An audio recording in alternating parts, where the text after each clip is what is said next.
Hi and welcome to the CIA. Today's guest is a young Australian girl who qualified for the Olympics in Paris 2024, and her name is Oceana, or maybe Oceania Mackenzie. Hello. Hello. Good to see you. Yeah, Great to see you. How's it going? Where are you exactly? I'm in Bern, Switzerland. My sister and coach actually live here, so it's pretty nice to get to just like chill out and hang with them, and then train with the Swiss team. So that's kind of why I'm here. Oh, they live there like permanently. Yeah. Yeah. So my private coach is actually the Swiss team national coach now, Will. And he's dating my sister Lulu, who has also moved to Switzerland. Very, very convenient. Yes, exactly. Works out well for me. Someone's been scheming. No, so first of all, congratulations for making the Olympics again. Yes. Thank you. Second time around. We're of course going to talk more about that later. But first of all, let's get something clear. Like, is it, I mean, you go by Osh, right? But is it Oceania or Oceana? It can be all three. It can be all three. Yeah, because on my like passport and official documents, it's Oceania, but I grew up with Oceana, but my friends call me Osh. So, and really, any way anyone says it, I don't mind at all. I'm not fussy with it. So, yeah. Okay. Yeah. Okay, so no real clear answer about it. It's more like Not really. whatever. Yeah. Whatever you feel like on the day is fine. But your friends mostly call you Osh, right? Yes. So should we start from the beginning, maybe? How did it all begin? I started climbing when I was about 8 or 9, I think, just at kind of my local climbing gym in Melbourne, because my mum used to do like outdoor climbing when she lived in New Zealand when she was younger, and thought it would be a fun sport for my sisters to go and do like on the weekends and things. So they started to go more and more, and then they joined the squad, and I was actually too young to join the same squad as them, but I just started like traversing the walls and stuff, like not a very safe way. So they just decided to let me join the squad. And so I just started off there, and then, yeah, just loved it and continued. Right. So two things. You mentioned your sisters. How many sisters have you got? I have 5. Wow. Oh, family. Yeah. That's Or climbers. They have all climbed at some point, but I would say only really 3 of them climb now. But yeah, it's like a full family thing. Mum and dad also climb, and I also have 4 nieces, so it's kind of crazy. All girls. So no brothers. No brothers. Mm-mm. Interesting. Mm-hmm. You're the youngest one then? Or... Yes, I'm the youngest. You mentioned you joined the squad pretty early. Like, does it mean you started training properly or with coach? Yeah, so I got some coaching, but I would say that it was more of a like after school hobby kind of squad that I had joined. Like we were doing some workouts and climbing and working on technique and stuff, but it wasn't like hard training or anything. It was just kind of, yeah, just a fun hobby sport. But I would say that I started training quite hard when I moved to my next gym, which was Bayside Rock, when I was about 14, I think. When I got the coach that I have now was coaching at that gym, and we started training properly and going to nationals and then going to World Youth Championships and that kind of thing.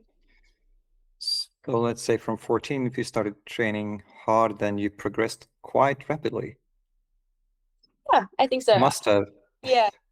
I would say when I joined this new gym, there was a really great like training environment where I was climbing with like James Cassay and Claire Langmore and a lot of people who had a lot of experience, and like they were my mentors, which really, really helped, I think.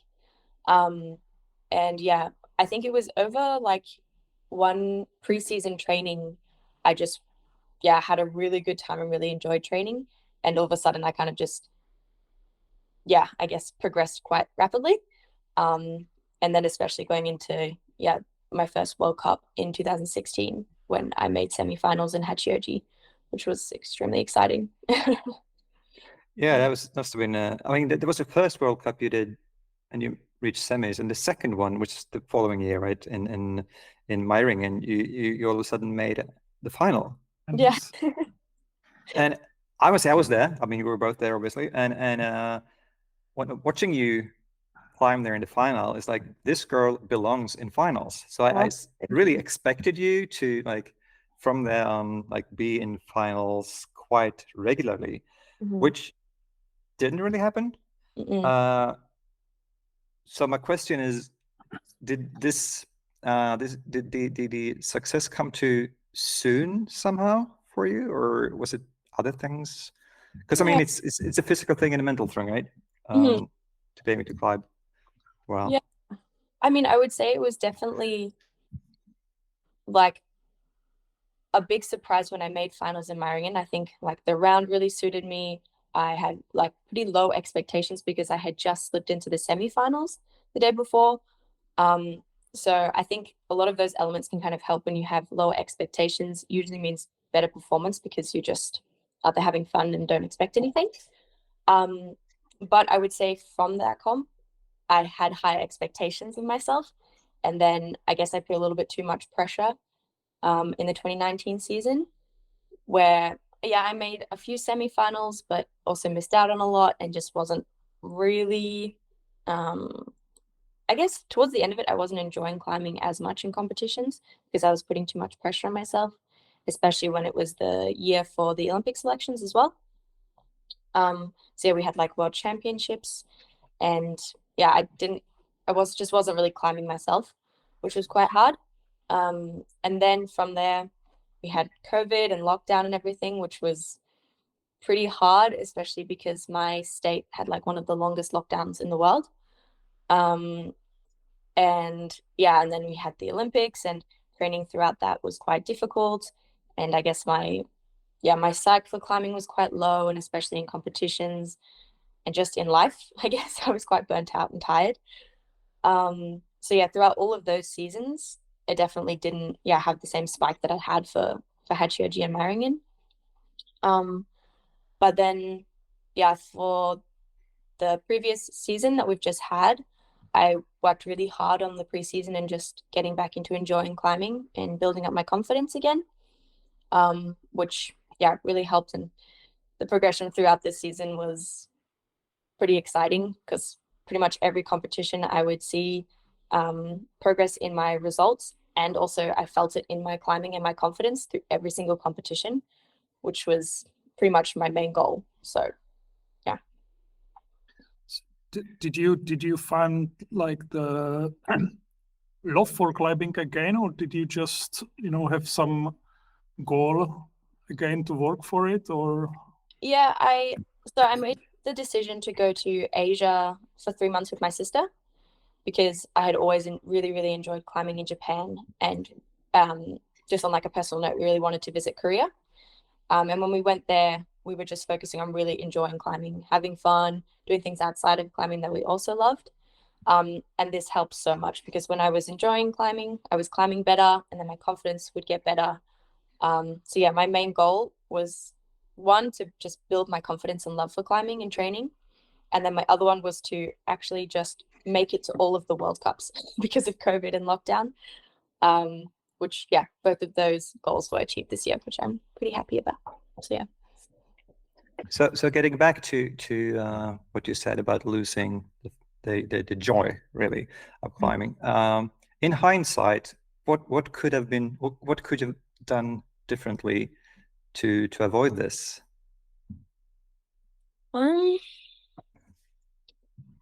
I guess probably I forgot to make sure that I was competing in climbing because I liked it instead of competing for results.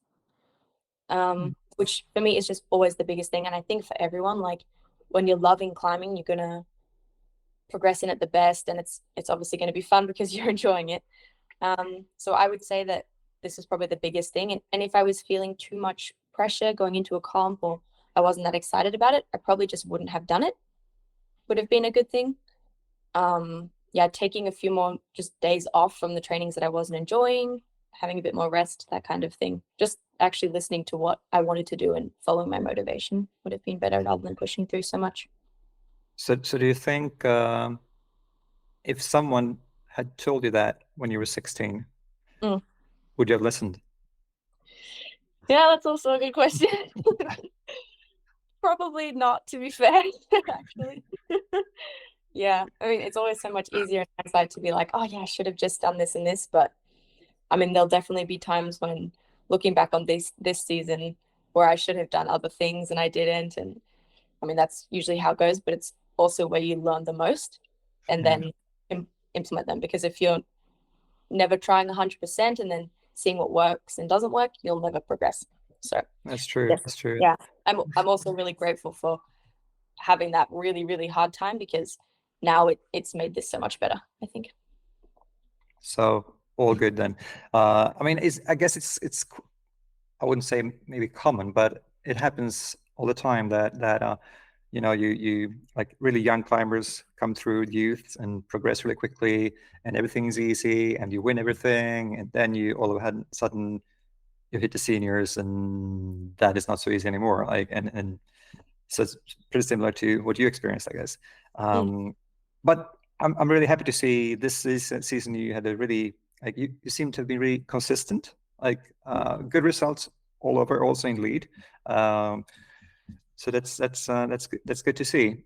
And about that, maybe now you qualified for the Olympics, which I guess wasn't a surprise for you. Like I guess everyone else at least expected you to just qualify, and now you don't have to do the qualifying. Well, they call it a series; it's 2 comps, but you don't have to do that. Is that a good or bad thing? Like, would it have been good to do the series, the 2 comps, to get used to the format even more, or is it better now that you can prepare any way you like, really? Yeah, I would say a bit of both. Definitely doing the OQS events would be great because you're doing the format and competing with a lot of amazing athletes. But then in the same way, they finish quite close to the Olympics. So it would be quite tricky to actually, because you want to be peaking for these events so that you can then qualify for the Olympics, but then also obviously wanting to perform well at the Olympics, which I think having that is quite difficult. But yeah, I mean, it's a bit of both because obviously already being qualified is great because I've qualified for the Olympics and I can focus on training and, you know, really choose which comps are going to be beneficial for me to do in the lead up to the Olympics. But then also the qualifying events, I think, will be really fun and a great competition. So, yeah. Did you already choose the competitions for the next season? Like which you will join? I have a rough idea. I'll definitely be doing the first one in China, and I think the US.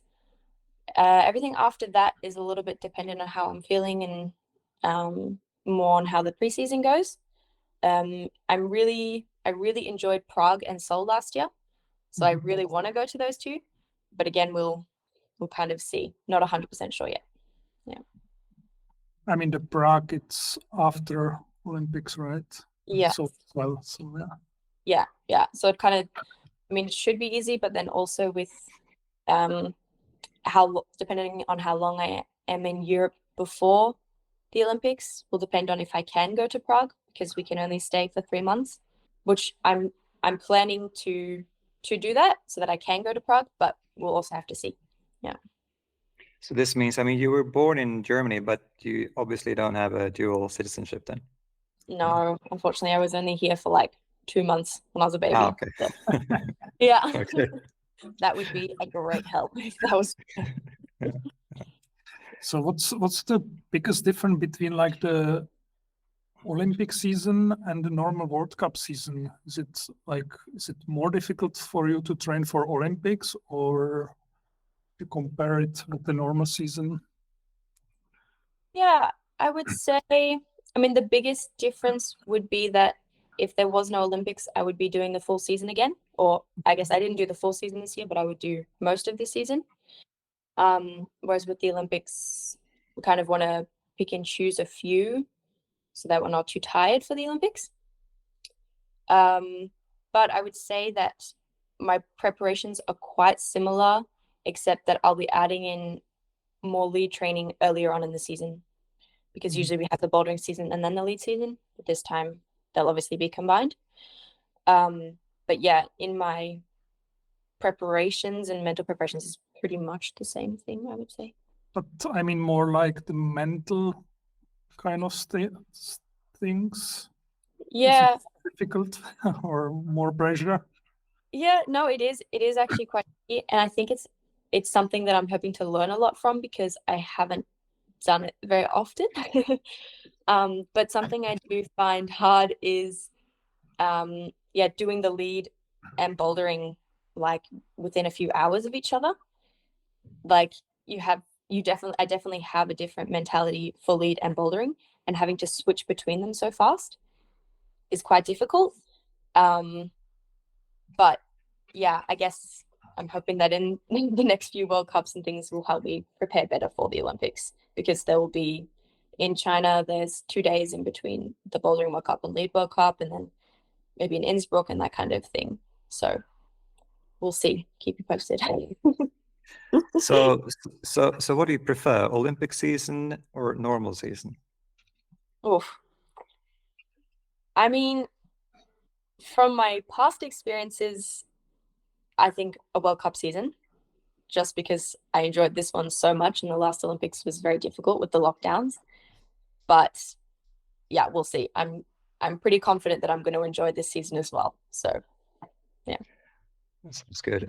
So with all this time you have to prepare in any way you like, really, can you make, I guess you've found some things that you need to improve on to reach like even better boulder or lead climber. So is there really time to make any major changes, or is it just small tweaks? Like, are there any major things you want to change or become better at? Or? I would say there's nothing too major. I think I want to focus a little bit more on my lead climbing before the Olympics, because I definitely gained a lot of confidence in my bouldering this season, but there's still a lot in lead I can learn from. But mostly I would say there's just a few little things that I want to get better at. Like, for instance, like my slab climbing always, my power, and then like my especially lead semi-final routes I want to practice more on. And I'm always just trying to build up my confidence in competition climbing. So any these details you want to share, like the lead details that you want to improve? Yeah, I would say relaxing in uncomfortable positions on lead routes is something that I want to get better at. I definitely found that when I would get to a hard position in a semi-final route, I would kind of just freak out, get really pumped, and then, I'd get into the red zone and then just kind of be off the wall before I knew it, when really I wasn't that pumped. I would just freak out. So trying to stay calm in those situations, I want to get better at. And my body position on lead routes, I usually tend to climb routes more like boulders. So that would be good. And also pacing is one as well. Is it, how can you simulate that in training? Is it possible to get into the same mental state and feel the same kind of stress that you would be doing in the cup? Not the same, especially for me. I actually do find it quite hard to get into the same mindset that I do in competitions. I tend to struggle a lot in like pump simulations before the World Cup season because, yeah, for me, it just feels completely different. But I've actually just been watching a lot of rope climbers who I think are really amazing and trying to replicate what they do a lot. I mean, I've been having sessions with Sasha here in Switzerland, which has been really helpful because obviously, yeah, he's an amazing route climber, which I'm really grateful for. And yeah, just seeing kind of all of their reactions to the situations where I would normally freak out and trying to replicate that, and then yeah, just trying to do it on the wall and hopefully as well in in the World Cups before the Olympics, I can focus on those things. How looks your training week at the moment now here in Switzerland? How it looks, how many days you train, or how? Yeah. So I'm training 5 days a week, Monday, Tuesday, Thursday, Friday, and Saturday. 2 days at the Swiss Training Center, and then 2 days doing lead, and then one kind of fun bouldering day wherever I'd like. And the last few days has been quite big, like bouldering at Cuisine for 5 hours, and then lead usually goes for a long time because it just takes a long time. So I'm not sure how many hours a week, but quite a lot in the preseason this year, I think. So that's a lot of climbing, I guess, like a lot of time on the wall. Do you have some special, people always ask this, but the special skin routine for your hands? Well, I mean, I use Rhino Skin Repair and Performance. When I'm like washing my face and using skin products, I always like wash it off to hopefully not make it so soft.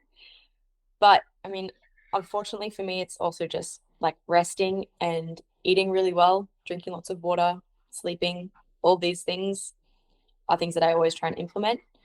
But yeah, I have not the best skin a lot of the time. I appreciate, especially because I have really like wet tips, but then dry creases and things like that. So I'm getting splits while also sweating. It's not a good mix. Best of both worlds, right? Yeah, I'm always putting like the Rhino Skin Repair on my splits and then the Performance just on my tips to like separate them and make sure none of them are getting the same. About the eating, you are vegan, right? Yeah. If I'm not mistaken. And I read somewhere you started because of your sister. True. Yeah, that's right. Pretty much everything. I'm the youngest of 5 sisters. Most things I do is because of my sisters, just kind of following in their footsteps. But yeah, I started being vegan maybe 6 years ago. I can't exactly remember. But yeah, my sister and mum went vegan, and then I followed them, and then pretty much my whole family is vegan now, and we have been for a while. Is this ever a problem when you go to, say, China or whatever? Do you bring your own food, or? Yeah, I tend to bring a lot of things with me when I do travel to China. I would say that China has been the hardest place, but only because we're out in Wujiang, where the World Cup usually is. They didn't have anything vegan at that hotel, except for just like fruit and vegetables, like not even plain rice or anything like vegetables. They usually cooked everything in butter. So that was definitely a challenge. We got pretty experimental with going to the supermarket and trying to like make things with the kettle and that kind of thing in our hotel room. So next time we're definitely going to be even more prepared for that trip. But everywhere else I've found to be pretty fine. Yeah. Even in Switzerland. Switzerland's amazing. Switzerland is great. But I'm also always like, we tend to get Airbnbs as much as possible so we can go to the grocery store and cook our own food, because relying on hotels can be not so good, because I'm also gluten-free, which adds an extra difficulty. Right on. So how it works actually, you travel, now you are in Switzerland, it's kind of expensive, the whole thing. Is it like paid by your sponsors or by Australian Climbing Association, or how this works? Well, fortunately I'm staying there, so accommodation is free here. But when I am traveling for last season, I used a lot of my savings from lockdown that I got, which pretty much funded my whole trip. I do get some money from my sponsors, but it wasn't enough to cover the whole season. And we didn't get any money from our federation. They don't do any funding. So Not at all. No, it was all out of pocket for last year. Yeah. No. Even now when it's Olympic season, you don't get any money from the like Olympic Federation, or? Not the Olympic Federation, no. Yeah. No? Okay. Nope. Yeah. I did in 2016 to 2020. It was like I guess an Olympic hopeful scholarship, and then when I received it, I got extra, which was really handy. That like pretty much covered my traveling for all those seasons, but that went away after the Tokyo Olympics, and I didn't get it this time. Even though that now you really have a good chance. Yeah. Anyway, Yeah. and also when you're traveling, I guess it's doesn't apply to Björn right now because of you're just living there. But when you go to different gyms to train, you have to pay like the normal fee, or how does it work? It really depends on where I am. Currently in Switzerland, I have to pay for some, but then others like O-Block is giving me free climbing, and I am like posting for them. But when I go to say like Japan and Korea, we buy memberships. They don't give any discounts. Some gyms give you cheaper or free access if it's during like the World Cup season, if there's a World Cup coming up. It really changes depending on where I am. I don't usually pay in Munich. Pretty much everywhere lets me climb for free there, but yeah, really depends on where you are. So, different question now. You are quite a bit taller than most other female athletes. Does this affect how you train or how you view the problems? Do you like if you try to solve the problems, do you try to do it the way it's intended, or do you try to break the beta usually, or is there a difference really in for you? Yeah, I mean, I would actually say I tend to climb quite like a smaller climb. Like I usually have my feet really high and I climb quite bunched. But I think there were a few times this season where I did sort of break the beta. That it would have been harder for shorter people, but I don't tend to think about it so much in that way. I'm just just climbing how I would like to climb and what I think is the best solution. So normally I'm not sure if it's different to what short climbers would do or not, but I'm sure there is a difference in some aspects. Yeah. Maybe it's also because maybe it's more obvious on the male side when you have people like Meiichi Narasaki or Pohl that like really often break beta. But then again, the difference in height is also so much bigger between the male climbers. Yeah, exactly. Sasha is what 163 or something, and Pohl is like almost 190. So it's yeah.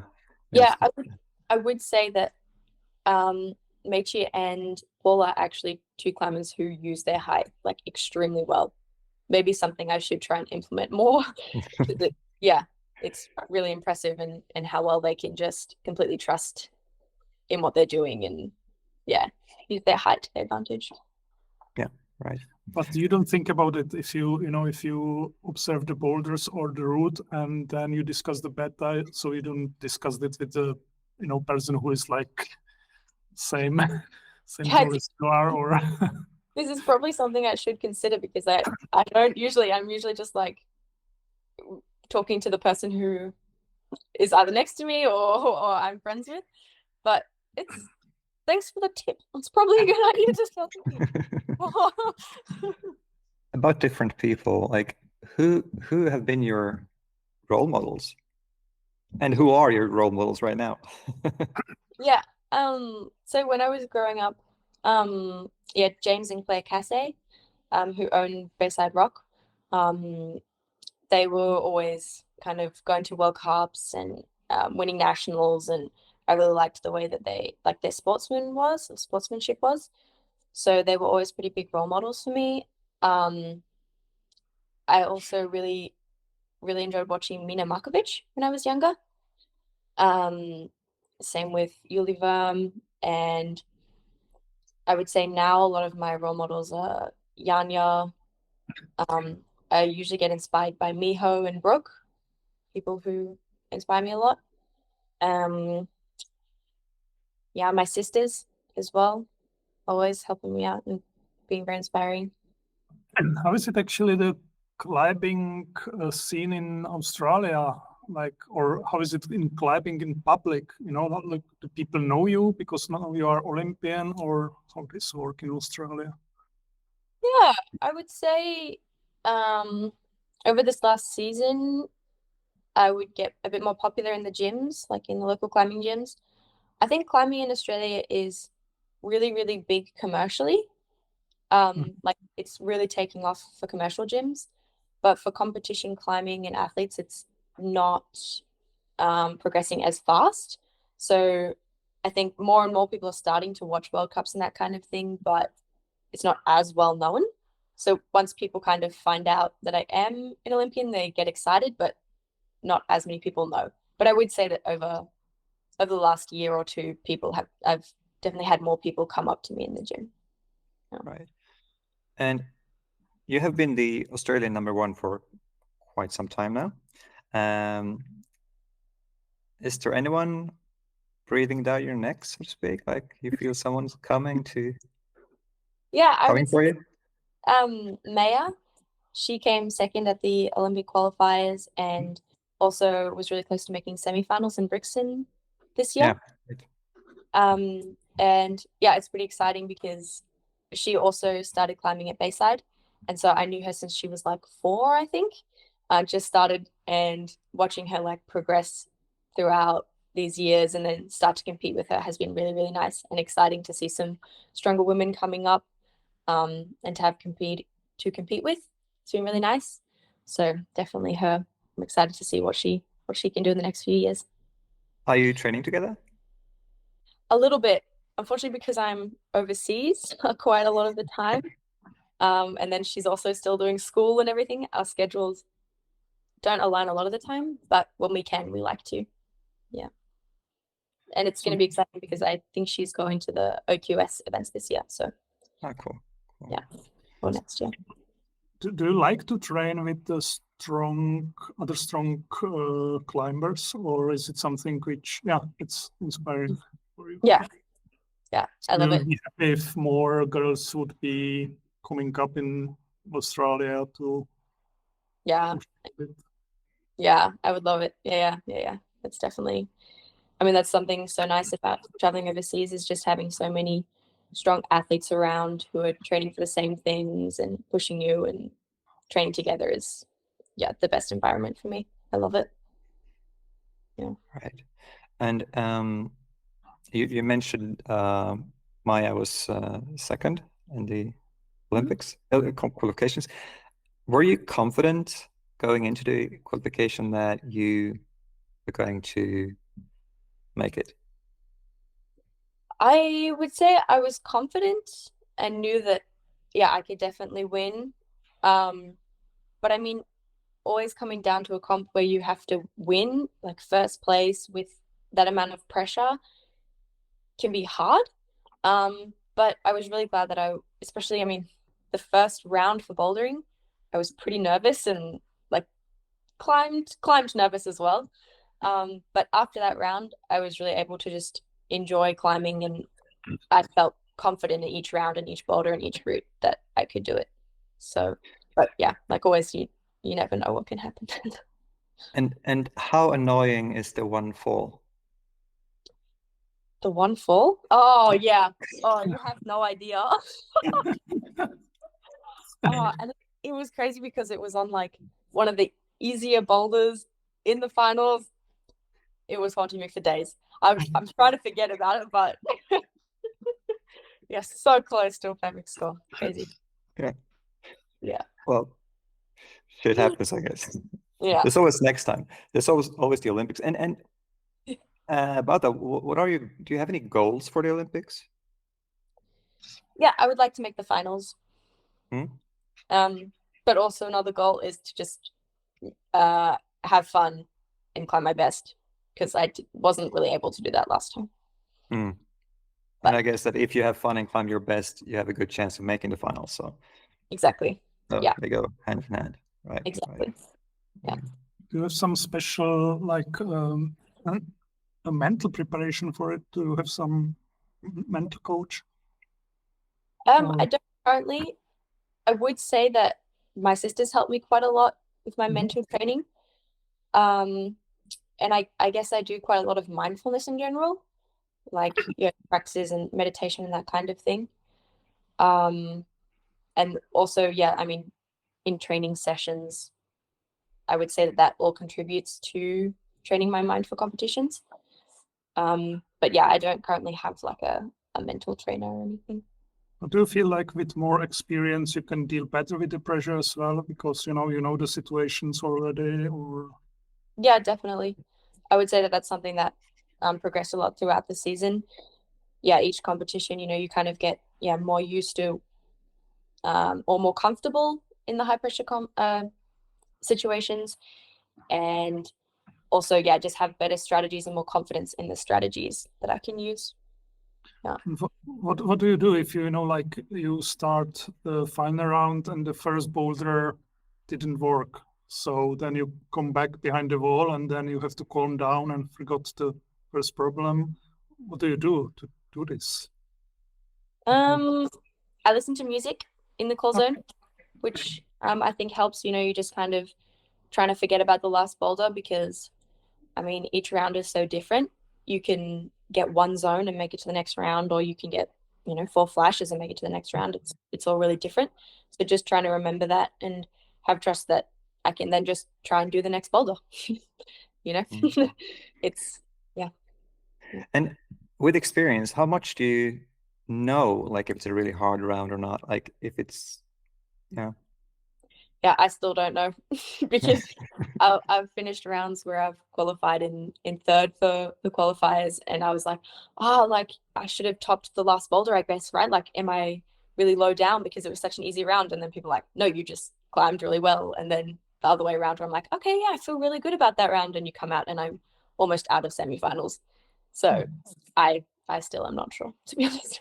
I guess a way you can tell is if people are coming back fast into the call zone or not.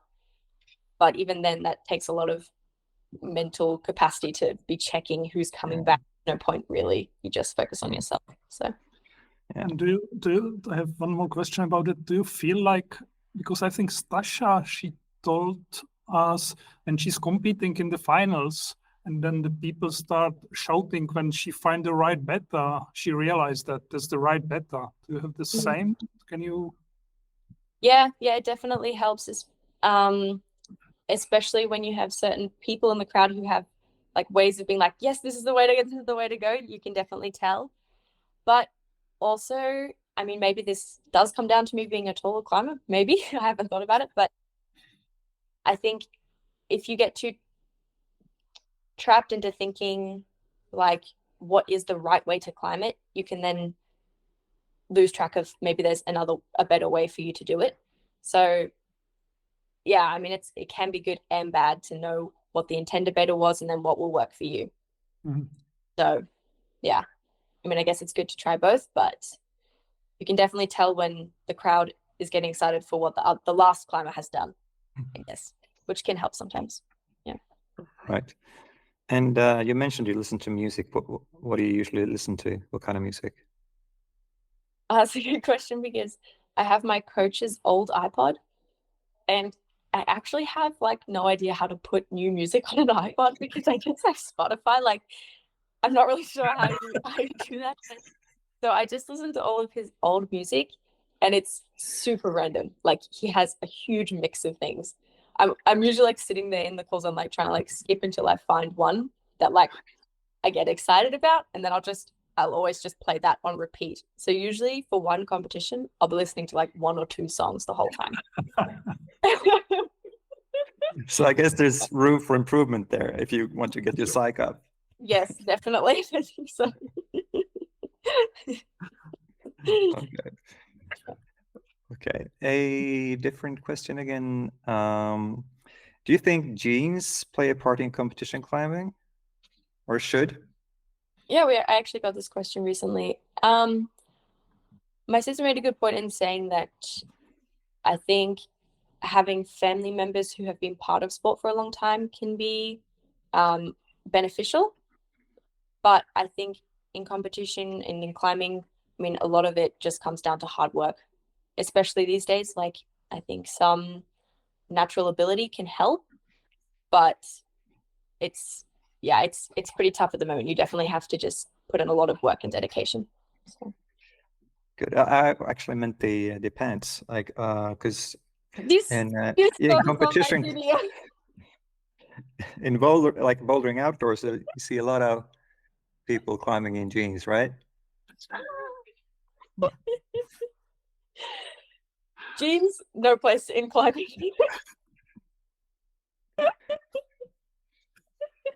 Look, we were traveling. It was a long day. Should have edited it out. Are you planning to make more videos? Yeah. Yeah. Yep. Hoping to post more on YouTube. We have a few that we've made and edited, and we'll slowly be posting. So, fun. Cool. And you're making them yourself, or is the team, or how does it work there? So my sister, again, always helping me out, usually does the filming and editing for them. She's really nice. Yeah. Right. You have 5 sisters. Who's your favorite sister? Can't choose. Come on. Come They're on. all my favorite. The Olympics, then again, circling back to it. It seems this year, again, is better because it's now speed climbing as well. So it's actually 38 Olympians in each gender. What's your opinion really about the small amount of climbers that actually can squeeze into the Olympics and how this affects really the whole season for everyone? Yeah, I mean, it's tricky because I feel like the Olympics is now kind of a completely different thing to World Cups because, you have way less climbers. You have people who will be represented from the continents, which means then that like the level isn't as high if it were just the top climbers. So I would say that it's definitely more of a broadcast to represent climbing more than just letting climbers go and representing the best of the best, which I think is cool and has its place. And I think it will then also be interesting for the season because, yeah, a lot of people will be skipping certain comps to prepare for the Olympics. And then you'll probably see a lot of, or some other climbers who will really benefit from that and show up in a few more finals or podiums and that kind of thing, which I think is exciting. Yeah. Just something different. Right. Don't you think though that the World Cup competitions that actually take place where a lot of people don't compete? I mean, sure, there's a good chance other people would make finals and podiums and so on. But at the same time, it's sort of deflating the value of the World Cup, maybe? Yeah, maybe in a way, but I would say that, I mean, I think most World Cup climbers would say that they're still really, really excited about World Cups and will continue to do them for a really long time. Maybe there will be a few climbers who are just wanting to do the Olympics and focus on that. But I mean, for myself, World Cups have always just been super exciting and fun. So they're probably like almost the highest value for me.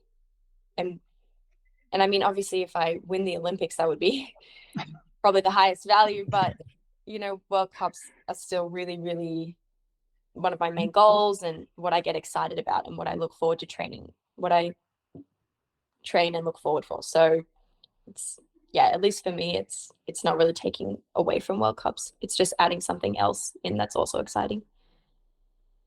I really hope you're right because I mean, to me, and I know for Vladek as well, the World Cup is we enjoy it so much. We love the World Cup competition, and it would be sad if people don't go. People are not interested anymore, and that kind of. Anyway, next season is going to be a normal season. So.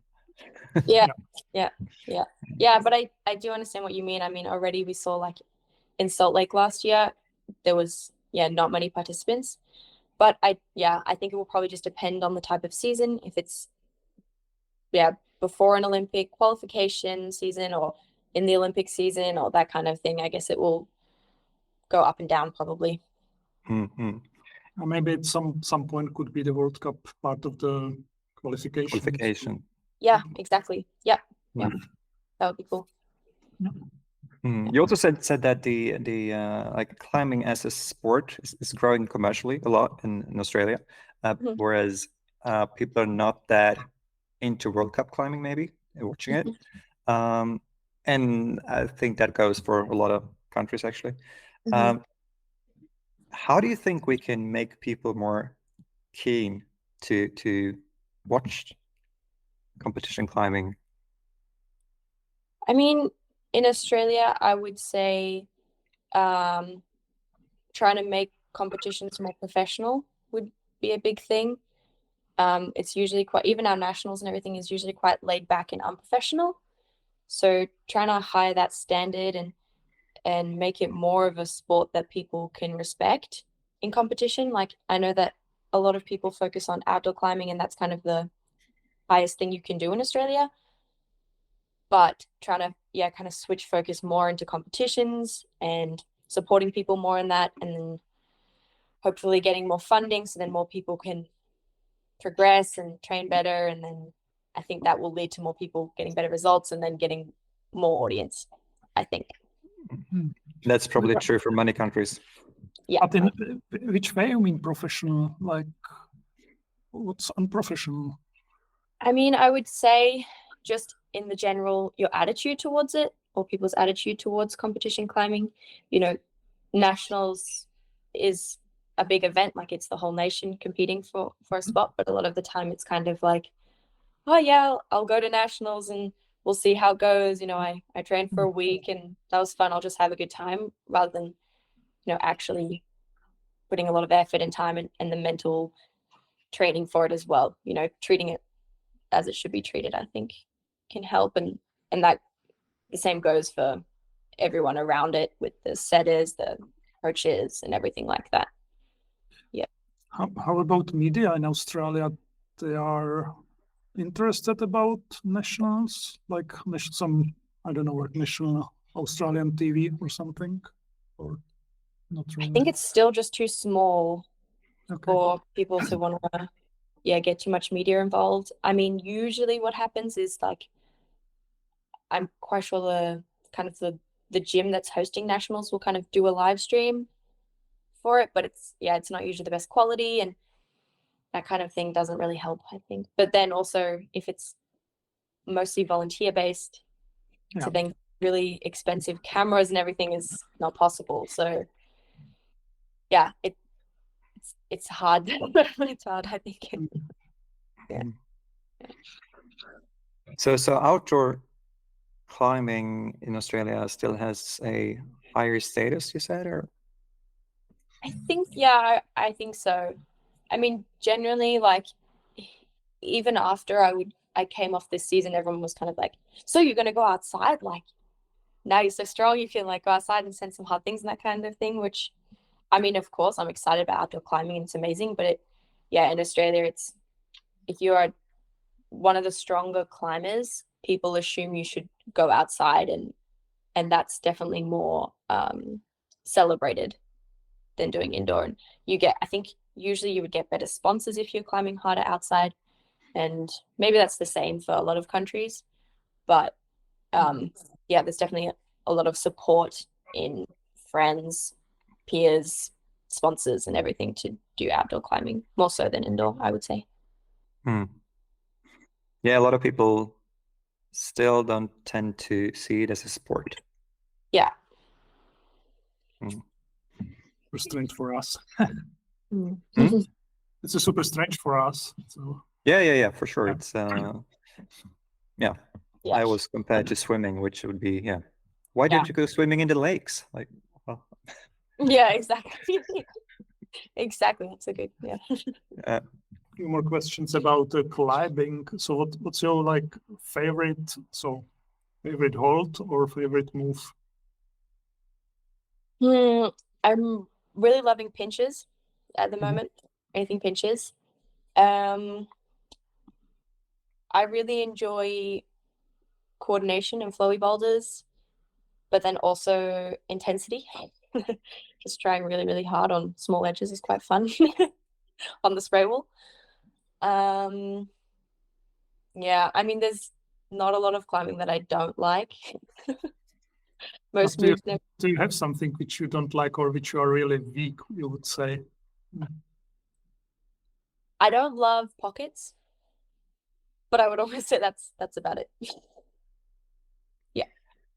And a question that we always ask, if you had to choose one angle and Oh one style for the rest of your life, my gosh. No, that's so hard. Maybe I would choose like a 45 board boulders. Yeah, deep maybe. stuff. Yeah. I mean, But nobody said slap till yeah. today. Yeah, I mean, I do enjoy slab, but to do it, that's the only thing you do? Nah. Got to get some pulling and jumps and stuff in there. So for how long do you plan to stay here or in Switzerland? Yeah, I'm in Switzerland till the 27th of February. Okay. Actually just booked our flights to leave to go to Japan from there, which will be there until the start of the season when we go to China. Okay. Yeah. Not going back home till... Not for a long time. Yeah. Probably be in Asia and then the US for 3 months out of Europe, and then try and come back for then the Olympics and World Cups, and then maybe after Korea I go home. Whoa, So that's in October, right? Yeah. October. Yeah. It's almost Really- a year. it's kind of wild to think about. I kind of just have to take it. Like, that seems really overwhelming. But when I know that once the season starts and everything, it's going to go really fast. So just try and take it 1 month at a time. And what will you miss the most? Oh, probably my puppy. Will Yeah. not be a puppy anymore. Oh, well, she's actually not a puppy. She's like 12 already. But Okay. my baby dog. Okay. Yeah, my dogs, and then my family as well. The ones we left at home, for sure. Mostly dogs. Mostly dogs. They come first, boys. Cool. And you say you are going to Japan. What's your plan in Japan? Staying in Tokyo or for training? Yeah, in Tokyo, pretty close by to B-Pump, Ogikubo. Mostly back there. Yeah. And you've said you're generally a big fan of, well, you really like spending time in Asia. What do you like so much about Asia? Well, that's a big place, like it's a big Yeah. region, but I mean, I would say it's pretty similar I haven't traveled to a lot of places, but definitely like Tokyo, Seoul, and Shanghai. I really, really enjoyed when I traveled there. In Japan, I mean, the training and climbing and the culture. I'm also learning Japanese, so I really like the language. Okay.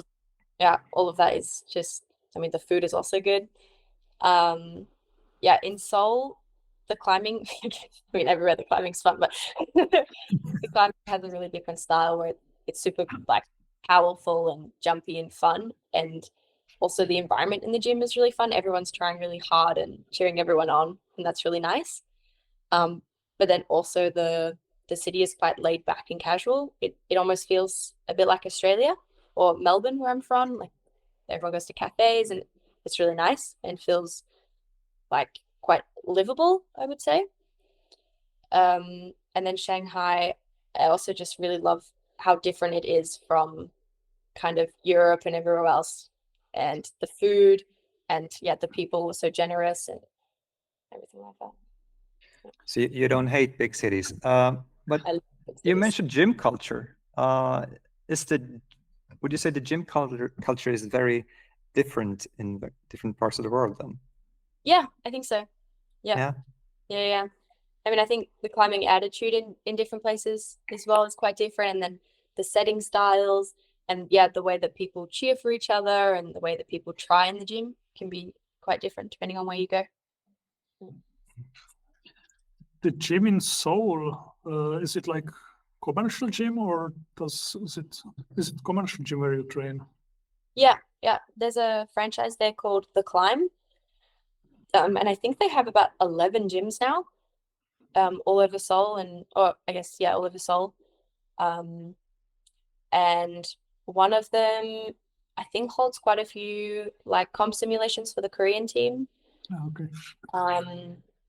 But then also, Jeonwon has a gym, which Exactly, yeah. there's a few different ones, but usually when we go to Korea, because it's quite cheap to join a membership for the 11 gyms, that's usually where we go, because also the style is really fun. We enjoy it. Last question about gym culture. I still want to know like the difference between I don't know if you can say European gym culture, but Switzerland, Germany, Austria, I guess, how compared to Australia? I would say in general, Europeans are more like self-focused in a way, and are very not to say it's like rude, but it's just a very different culture to Australia, where everyone is very friendly and social in the gyms, whereas Europe is just not really that. Like in Australia, if you pass someone, you just smile at them even if you don't know them, which I think is quite different in Europe. Yeah, we don't do that here. Yeah. If you're climbing the same boulder as someone in Australia, you'd usually be talking to them about it, and then you just become friends. Whereas, in Europe, that doesn't usually happen. So I would say that that's quite a difference. I mean, the setting styles, I would say, are quite different all throughout Europe, and then also to Australia, which I still find quite a hard, like, to know the difference between them. Can't put my finger. Yeah. So have you stopped smiling in gyms when you're in Europe? No, it's bred into me, you know? I just get weird looks sometimes. People are like, oh, do I know you? Right. Although I would say that Switzerland, especially Bern, is more friendly than everywhere else in Europe that I've been to. Yeah, I mean, Zurich is not very Zurich? friendly. Right? Yeah, it's not very friendly. Come on, you should come to Zurich again. Yeah, maybe. Right. I think this was really good. Yeah, that was fun. And it was really nice talking to you. And Yeah, you too. wish you all the best for this upcoming season, all the different kinds of comps you're doing, and the training, of course, and the traveling and everything. So again, thank you so much. Yeah. Take care. Cool. Thank you very much. Enjoy the rest of your day. See you soon. Cool. Ciao. Bye-bye.